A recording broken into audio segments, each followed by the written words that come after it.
Now we're going to dig into a little bit of how to find that competing interest. So one of the problems that a lot of gamers feel is when I talk to them, they feel powerless, like they feel like they can't get control over their lives. They feel like they have things that they want to do in life and they're just not able to do them. But the deeper thing that affects a lot of gamers is that a lot of y'all actually feel not just powerless, but directionless. You feel like you're not moving anywhere in life. It's not just about not being able to move, it's about not even knowing where you want to go. And feeling directionless is one of the worst feelings that a gamer can possibly have. And one of the problems with gaming is that gaming gives you this sense of false direction. If you think about a video game, there's a sense of progress, right? You go to this world, and then you do this level, and then you go to this other world, and you do this level. You level your character up. You go to the later stages of the game. So there's this sense of progress. And as human beings, we're wired to want to progress in some way.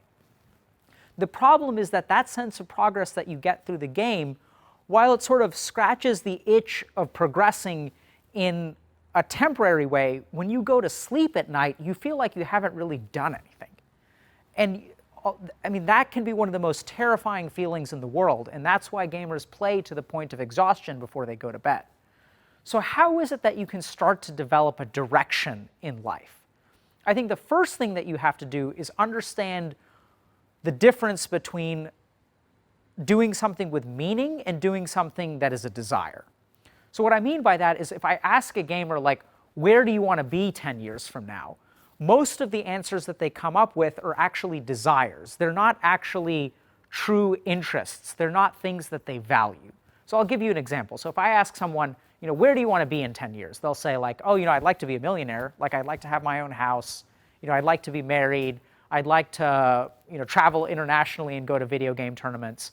They'll say like all this kind of stuff, and those are just kind of desires. It's just like stuff you want, right? You can go down the street and you can ask anyone, like, what do you want? And they'll be able to tell you all kinds of stuff. But desires don't actually really drive your behavior. They don't motivate you. And you may think that they motivate you, but they really don't, because if they did motivate you, then you'd be moving towards those goals, right? So by definition, that random stuff that's kind of ephemeral and out in the ether, that stuff that you want, those kinds of desires are the kinds of things that it would be nice if I had that. That's really what that thought is. It's not really a true desire.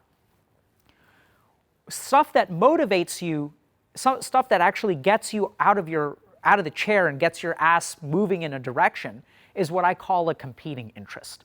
And those competing interests depend on values.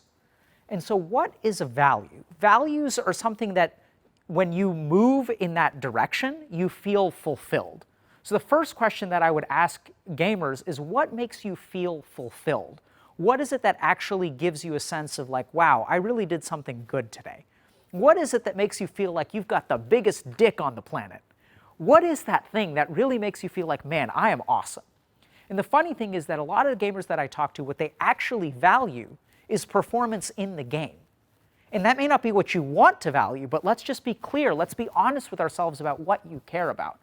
A lot of the gamers that I work with are actually competitive gamers.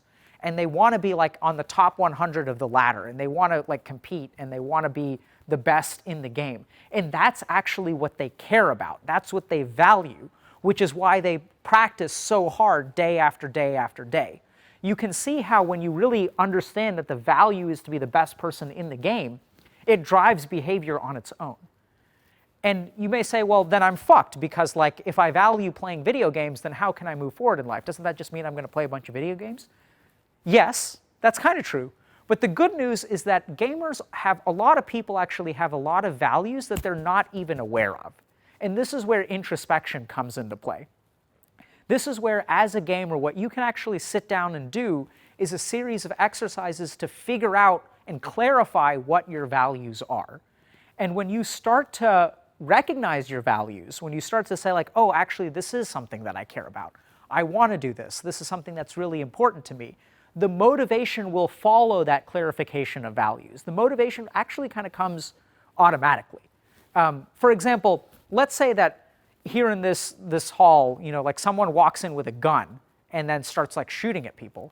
Like, that's awful, and that's been happening in a lot of schools, which is absolutely crazy.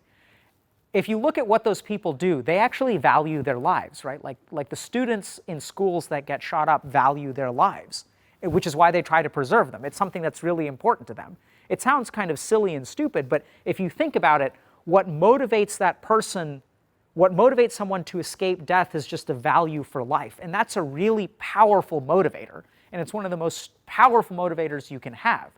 The neat thing is that if you can figure out values outside of just the preservation of life, which most biological beings have, you can also find motivation that'll make you move forward in life. So the way that I'd say it, so let's talk a little bit practically. How do you figure out what your values are? So I'd start by, grab a piece of paper and write down, like in one page, like write 500 words about a time where you felt fulfilled. Actually sit down and do the exercise. And this is really important because gamers tend to think a lot, but they actually aren't good at reflecting or criticizing their own thought process. And if you think about this, this is a little bit tangential, but when you play a game, a gamer comes up with an idea of what's going to work. And then they go into the game and then they get told based on the game whether the idea works or not, right? Like, let's say I have a strategy to take down a boss. And when I go in with that strategy, the reason I know the strategy works or doesn't work is because the game actually tells me. I don't have to reflect on my thought process or my strategy myself because the game is going to provide me with the feedback. And since gamers spend so much time coming up with strategies but have an external source of feedback on what they come up with, they don't develop the capacity to reflect and objectively look at their strategies. Even though you guys think you're able to do that, you're actually not very good at that. So what you need to do is get some external source of feedback by putting it on a piece of paper. So write down in 500 words on one piece of paper what makes you feel fulfilled. And when you do that, then you'll have the ability, it'll be on a piece of paper, it'll be external, and then you can look at it, you can read it, and then you can reflect on it. And when you do that, try to figure out, okay, what is it that I really care about that I've written here? Why did I feel fulfilled? What is it about me why does this make me feel fulfilled? And then you'll start to get a clarification of what your values are. And once you start clarifying what your values are, the neat thing is that the motivation will come kind of on its own. And we've talked a little bit about motivation and how motivation is not willpower, right? Like, when I really need to take a shit, I'm motivated to find a bathroom. That has nothing to do with willpower. It's not like I'm forcing myself to use the bathroom. In fact, you need willpower to restrain motivation. Because to not shit in my pants right now, I actually need to use my willpower to keep my anus puckered tight and not shit myself. And so that requires energy, but the motivation to find a bathroom is automatic and is going to drive my behavior. So when you find your values, when you clarify what your values are, you guys will be amazed. The motivation is going to come on its own, and then your life will start to change. But don't fall into the trap that most gamers fall into, which is that I don't need to do this exercise. I can just think through it in my head. I'm telling you guys, you can't do that. You actually need to externalize it on a piece of paper because of the way that games shape your brain. Because games are the ones that give you external sources of feedback on your thought process.